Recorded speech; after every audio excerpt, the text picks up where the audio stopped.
Assalamualaikum warahmatullahi wabarakatuh. Balik lagi sama gua di hari ini. Pada saat video ini di tag, pada saat video ini dibuat itu di tanggal 20 Desember 2025 bertepatan dengan Hari Ibu Nasional, yaitu di negara kita, negara Indonesia. Kita sama-sama tahu ya, sebelumnya saya mengucapkan selamat Hari Ibu untuk para ibu dan untuk para wanita seluruh Indonesia. Selamat Hari Ibu atas perannya yang sudah menjadi ibu maupun yang belum menjadi ibu, yang kelak akan menjadi ibu. Oke, sebagaimana kita tahu di dalam ajaran agama kita, yakni agama Islam, kedudukan seorang ibu itu amat sangat diutamakan. Bahkan dikatakan bahwasanya ketika salah seorang sahabat bertanya kepada Rasulullah Shallallahu Alaihi Wasallam, siapakah orang yang harus lebih dia taati, siapakah orang yang harus lebih dia utamakan, siapakah orang yang harus lebih dia sayangi, siapakah orang, kepada siapakah kita harus utama berbakti, maka Rasulullah Shallallahu Alaihi Wasallam menjawab, ibumu, ibumu, ibumu, barulah bapakmu. Jadi Rasulullah Shallallahu Alaihi Wasallam menyebut kata ibu 3 kali dan menyebut kata bapak sekali.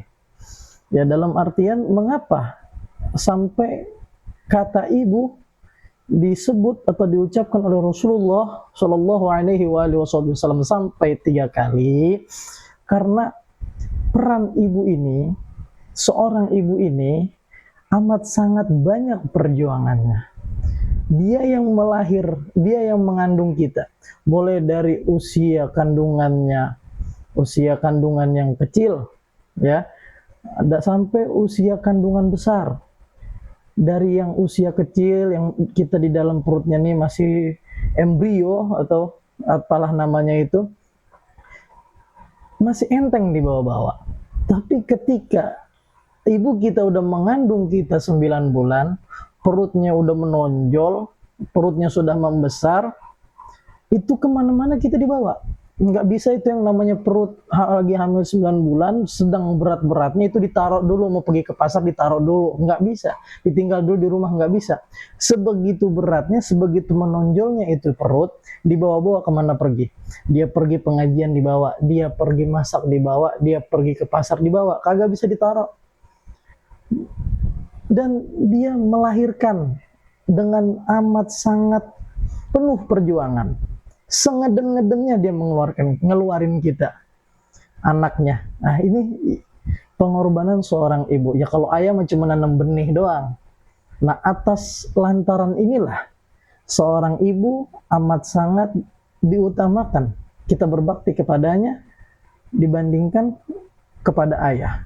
Kedua-duanya kita harus berbakti, tapi lebih diutamakan kepada ibu, dan setelah ibu baru ayah. Kedua-duanya nggak bisa dipisah, tapi diutamakan ibu baru ayah, seperti itu. Ibu mendapatkan jatah 3 kali, 3 kali penyebutan dari Rasulullah Shallallahu Alaihi Wasallam, dan ayah sekali. Ya, karena ayah cuma nanam benih, begitu. Sementara hasil benihnya nih, ya, dari usia kandungannya kecil sampai besar itu di perutnya ibu. Dari kita kecil yang tadi saya bilang sampai udah nonjol gede berat, itu kagak bisa yang namanya ke pasar. Itu ibu-ibu lagi hamil narok kan perutnya dulu tuh, ditinggalin di rumah, nah terus dia pergi ke pasar, kagak bisa. Sebegitu beratnya, dibawa-bawa kemana dia pergi. Mau tidur susah, kagak bisa tengkurap, ya, miring kanan salah, miring kiri salah, belum lagi kita nendang-nendang di dalam perut, ya kan. Nah, itulah pengorbanan seorang ibu. Nah, makanya kita amat sangat diharuskan, ditekankan berbakti kepada ibu kita. Dikatakan oleh Rasulullah bahwasanya, dikatakan di dalam satu riwayat, Anas ibni Malik radhiyallahu taala anhu qala Rasulullah sallallahu alaihi wasallam, al jannatu tahta aqdamil ummahat. Hadis Nabi mengatakan bahwasanya dari Anas bin Malik radhiyallahu taala anhu, bahwasanya Rasulullah sallallahu alaihi wasallam bersabda, surga itu ada di bawah telapak kaki ibu. Dan dijelaskan juga di dalam kitab Mu'jamul Kubra Dan juga di dalam kitab At-Targhib wa Tarhib, bahwasanya dijelaskan di dalam kitab tersebut, ada salah seorang sahabat yang pada saat itu hendak ikut Rasulullah Shallallahu Alaihi Wasallam untuk berjihad, berperang di jalan Allah, jihad fisabilillah, dan dia meminta pendapatnya Rasulullah, meminta izinnya Rasulullah Shallallahu Alaihi Wasallam, dan ditanya oleh Rasulullah, apakah engkau masih punya ibu? Nah, dijawab oleh sahabat ini, ya, saya masih punya ibu ya Rasulullah. Maka Rasulullah Shallallahu Alaihi Wasallam menjawab, falzamha fa innal jannata tahta rijlaiha. Tetaplah bersamanya, karena sesungguhnya surga di bawah kedua telapak kakinya, kedua kakinya. Falzamha fa innal jannata tahta rijlaiha. Falzamha, tetaplah bersamanya, kembalilah engkau kepadanya, enggak usah ikut perang. Enggak usah ikut perang. Fa innal jannata, karena sesungguhnya surga itu tahta rijlaiha, di bawah kaki kedua, di bawah kedua kakinya si ibu itu, di bawah kedua kaki ibumu. Itu kata Rasulullah SAW. Jadi ini amat sangat relate dengan apa yang terjadi di zaman sekarang, ya kan? Mengapa saya katakan begitu? Orang susah payah, dalam artian susah payah tuh sibuk beramal ibadah, mencari jalan menuju surga itu justru keluar rumah. Ini menarik. Orang mencari surga, beribadah, beramal, justru dia mencari jalan menuju surga itu keluar rumah. Padahal di dalam rumahnya itu ada surganya sendiri. Di dalam rumahnya itu ada keramatnya dia sendiri. Siapa? Yaitu ibunya. Karena dikatakan surga itu di bawah telapak kaki ibu. Jadi sibuk gitu yang namanya hadir majelis sholawatan, berebut kita cium tangan kiai, berebut kita cium tangan habaib, cium tangannya bolak-balik, ya kan, sampai nyium kakinya kiai, sampai nyium kakinya habaib, ya kan. Sementara kita, ibu kita di rumah kagak pernah itu yang namanya kita cium tangannya bolak-balik, kagak pernah itu yang namanya, jangan kan bolak-balik, cium begini aja kagak pernah, jarang, gengsi anak zaman sekarang menyium tangan emaknya, ya, nyium kaki, nyium tangan emaknya aja dia gengsi, apalagi nyium kaki emaknya tuh. Ini yang dikatakan sibuk nyari surga di luar rumah, padahal surga yang di dalam rumah dia lupakan. Nah ini makanya saya dulu ini juga yang dikatakan oleh Al-Habib Ahmad bin Abu Bakar Al-Habsyi, atau yang kita kenal dengan Ustadz Ahmad Al-Habsyi, atau yang juga dikenal dengan Ustadz Al-Habsyi yang sering nongol di TV itu beliau amat sangat menekankan bahwa saya nyari surga itu jangan kemana-mana, surga itu ada di rumah kita sendiri, ya kan. Makanya ungkapan apa itu namanya, baiti jannati, ya kan, rumah itu adalah surgaku, itu benar, karena di dalam rumah kita itu ada surganya kita. Siapa? Ya ibu kita. Ya karena surga itu ada di bawah telapak kaki ibu kita.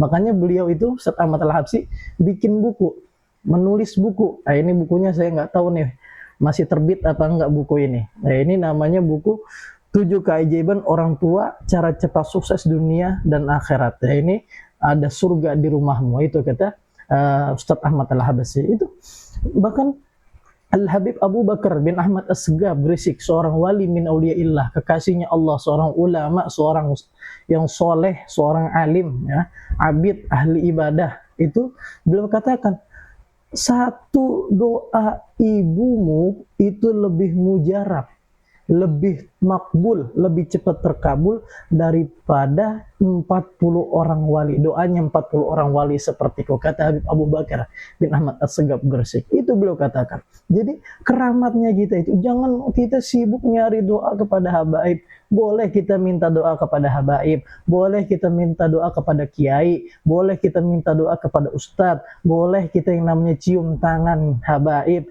boleh kita yang namanya cium tangan kiai, boleh kita yang namanya cium tangan ustadz, tapi jangan sampai kita lupa minta doa, minta redha, minta restunya ibu kita. Jangan sampai kita lupa cium tangannya ibu kita. Jangan sampai lupa itu.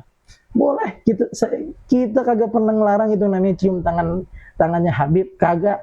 Kita nggak pernah ngelarang itu namanya cium tangannya kiai, kagak. Tapi jangan pernah kita lupain, ya, di rumah kita juga ada tangan yang keramat, yang mesti kita cium, yang mesti kita ambil hatinya, yaitu tangannya ibu kita sendiri, karena keramatnya kita ada pada ibu kita sendiri. Dikatakan oleh Rasulullah Shallallahu Alaihi Wasallam, doanya seorang ibu itu laksana doanya Nabi kepada umatnya. Insya Allah terkabul. Jangan kita sibuk nyari minta didoain kepada orang lain, tapi keramatnya kita, emak kita kagak minta doanya. Itu orang yang salah. Ini saya bilang amat relate dengan generasi-generasi anak-anak muda zaman sekarang yang ngajinya masih keblinger, itu begitu. Makanya kita amat sangat ditekankan itu yang namanya berbakti kepada orang tua. Ini ada kisah menarik di dalam buku ini. Ya, saya bacakan di halaman 30.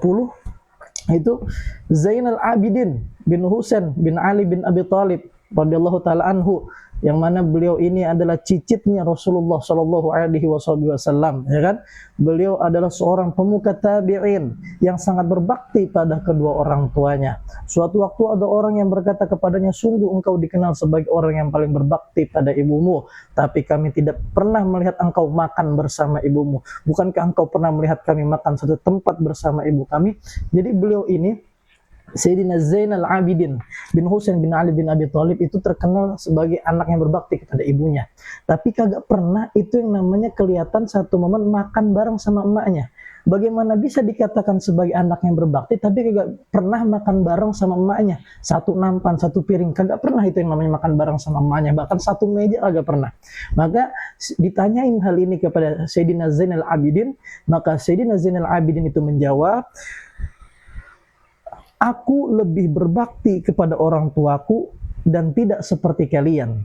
Aku tidak makan bersama ibuku karena aku khawatir tanganku lebih dulu sampai ke makanan yang lebih dulu dilihat dan diminati ibuku sehingga aku durhaka kepadanya. Itu Sayyidina Zainal Abidin bin Husain bin Ali bin Abi Thalib, ya, itu beliau saking baktinya kepada ibunya, itu beliau yang namanya makan bareng sama emaknya itu beliau cegah banget.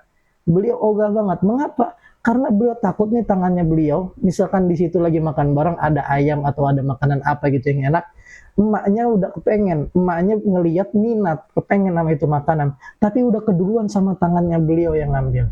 Akhirnya emaknya kagak makan, kagak kemakan itu makanan yang diminatin sama emaknya. Itu beliau saking ngejaganya itu, saking berbaktinya kepada ibunya, kagak mau mengecewakan hati ibunya sehingga beliau enggan untuk makan bareng satu meja sama ibunya. Nah, ini kedudukan seorang ibu di dalam agama Islam, ya kan? Karena ibu itu mengandung, melahirkan, mengandung dan melahirkan lagi. Enggak begitu. Jadi ibu itu mengandung, melahirkan, menyusui dan merawat. Bahkan dikatakan madrasatul ula. Ibu itu adalah pengajar yang pertama untuk anak-anaknya.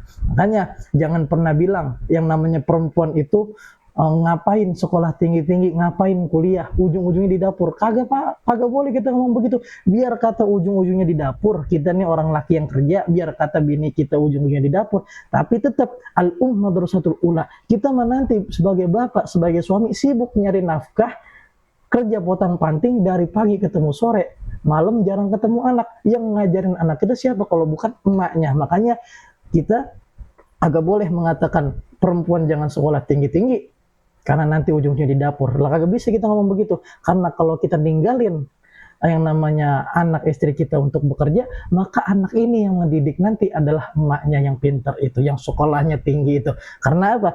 Madrasatul ula. Ibu itu adalah pengajar pertama untuk anak-anaknya. Nah, untuk itulah yang dikatakan makna, atau bukan makna, kedudukan seorang ibu di dalam ajaran agama Islam, di dalam keluarga Islam. Nah, sekarang kita bahas tentang hari ibunya. Nah, menurut Wikipedia yang saya searching di dalam Wikipedia, dikatakan hari ibu adalah hari peringatan atau perayaan terhadap peran ibu dalam keluarganya, baik untuk suami, anak-anak maupun lingkungan sosialnya. Maknanya ialah untuk menghargai peran seorang ibu. Nah, peringatan dan perayaannya ialah biasanya dilakukan dengan membebas tugaskan ibu dari tugas domestik yang sehari-hari dianggap merupakan kewajibannya, seperti memasak, merawat anak, dan urusan rumah tangga lainnya. Jadi biasanya di hari ibu ini, ibu-ibu dikasih dikasih libur dari memasak, ya kan, dimanja dah tuh, jadi ratu sehari dia.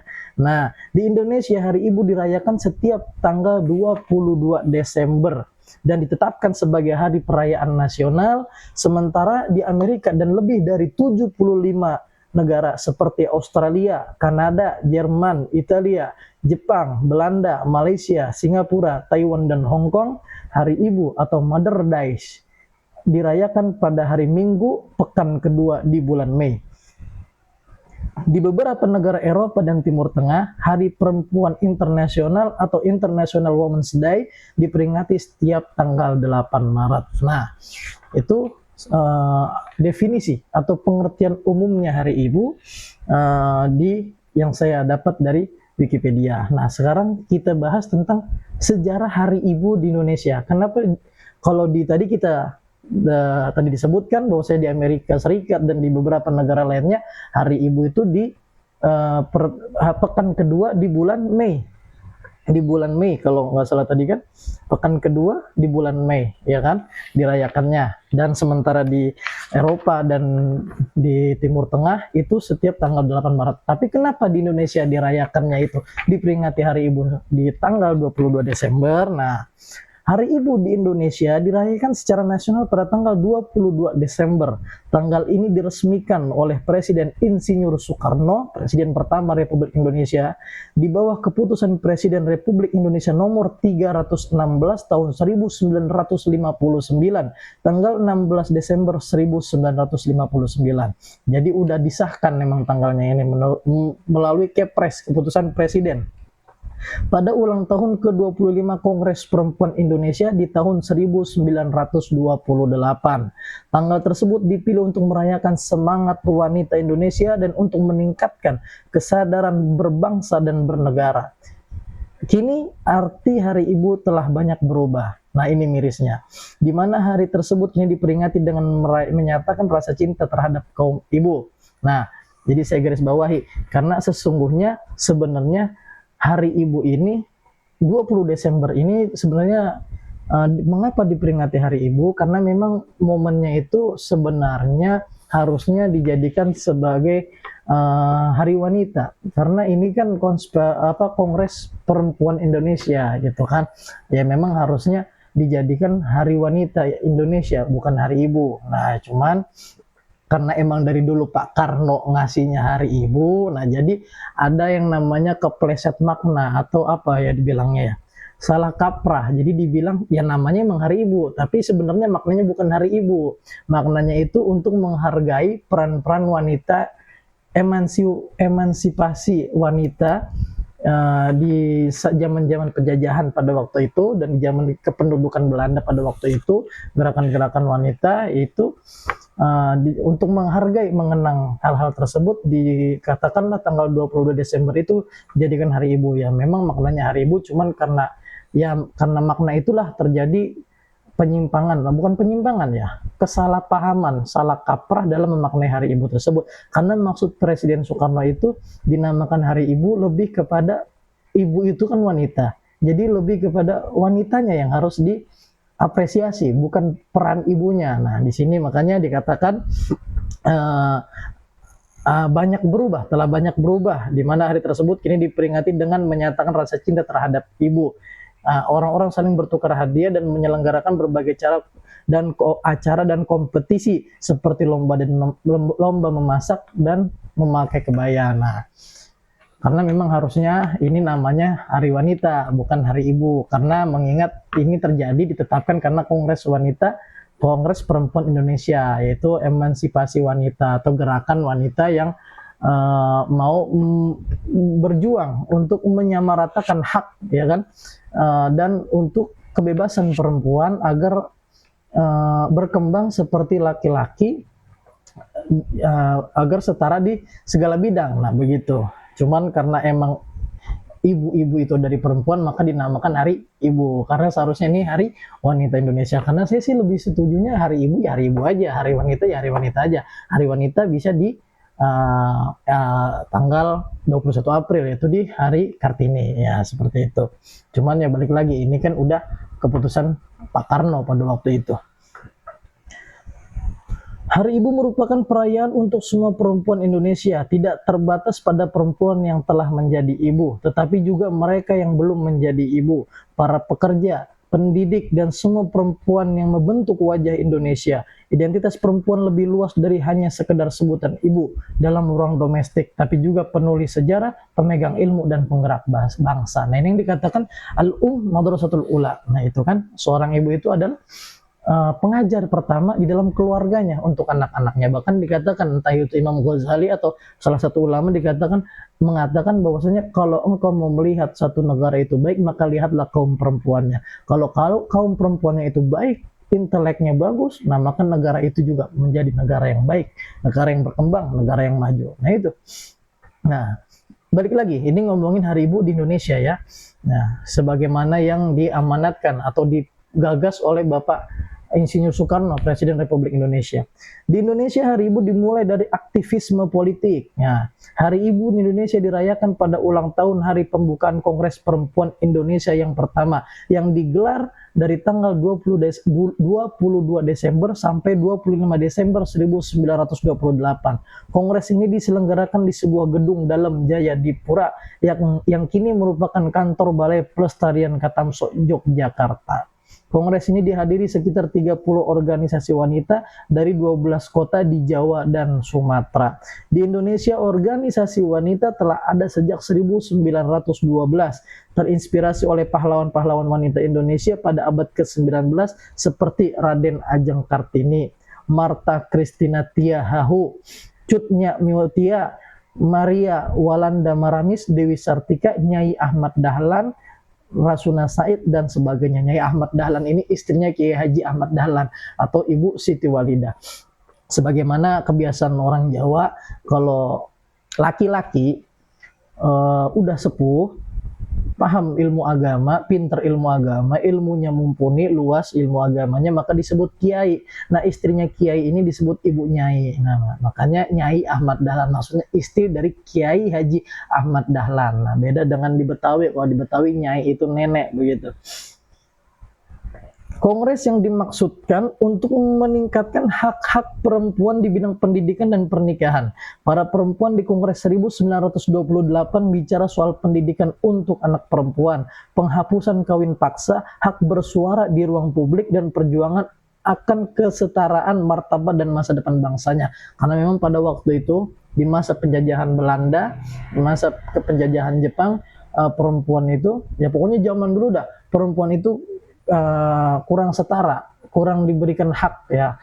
Nggak kayak sekarang perempuan itu dipandang, kalau dulu perempuan itu benar-benar dipandang lemah begitu kan ya, maksudnya masih boleh dikawin paksa gitu kan, dan nggak dibolehin kerja, dan nggak dibolehin dapat pendidikan ya kan ya, padahal menyalahi banget sama ajaran agama Islam yang tadi saya katakan, Madrasatul Ula. Ibu itu harus pinter ya kan, istri itu harus pinter, karena dia nanti yang ngajarin anak kita ketika kita suaminya dia nih, bapaknya anak-anak kita ini pergi nyari nafkah ya, itu kita titipin anak kita kepada istri kita biar jadi anak pinter gitu kan, biar yang namanya masuk TK atau SD itu bener-bener kagak dari awal banget begitu, udah bisa baca ya kan, udah bisa bedain mana kanan mana kiri, mana salah mana benar. Nah itu. Indonesia juga merayakan Hari Kartini pada 21 April. Nah, ini menurut saya harusnya Pak Karno pada waktu itu 21 April itu dijadikan Hari Wanita. Nah, biar maknanya nggak belibet. Nah, Pak Karno malah menjadikan 22 Desember ini Hari Ibu, tapi maknanya Pak Karno itu maunya Hari Ibu itu dijadikan sebagai hari untuk menghargai wanita. Nah, aturan namanya bukan Hari Ibu, tapi Hari Wanita Indonesia. Begitu aja aturan lah. Cuman ya karena udah terjadi, ya siapa saya juga ya kan, bukan tokoh, bukan orang terpandang, jadi nggak bisa mengoreksi ide dari Pak Karno. Nah, untuk mengenang aktivis wanita Raden Ajeng Kartini, maka Indonesia juga merayakan Hari Kartini pada 21 April. Ini merupakan perayaan terhadap emansipasi perempuan. Apa itu emansipasi perempuan? Emansipasi perempuan adalah bentuk menuntut untuk kesetaraan hak dan kebebasan kepada wanita agar bisa berkembang seperti lelaki di segala bidang ya kan.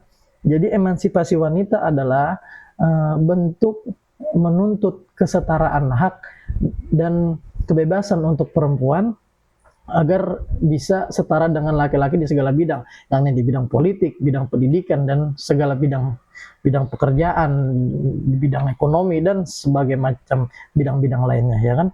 Peringatan tanggal ini, yakni tanggal 21 April, Hari Kartini, pada Kongres Perempuan Indonesia tahun 1938.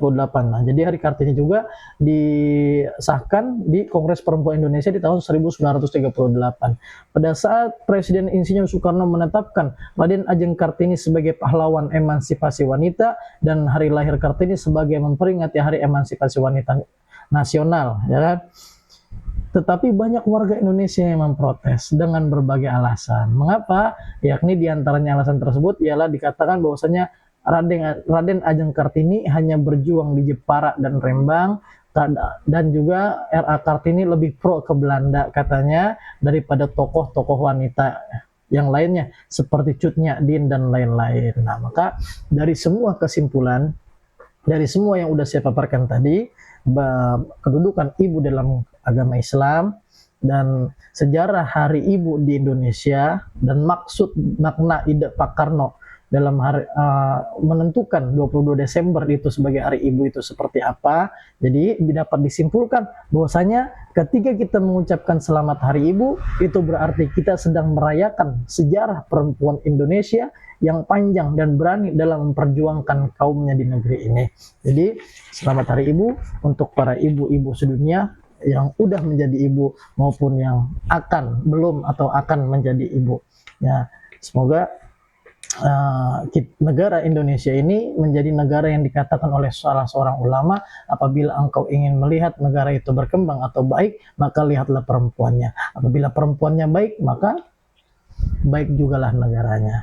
Allahul muwaffiq ila aqwamit thariq. Wassalamualaikum warahmatullahi wabarakatuh.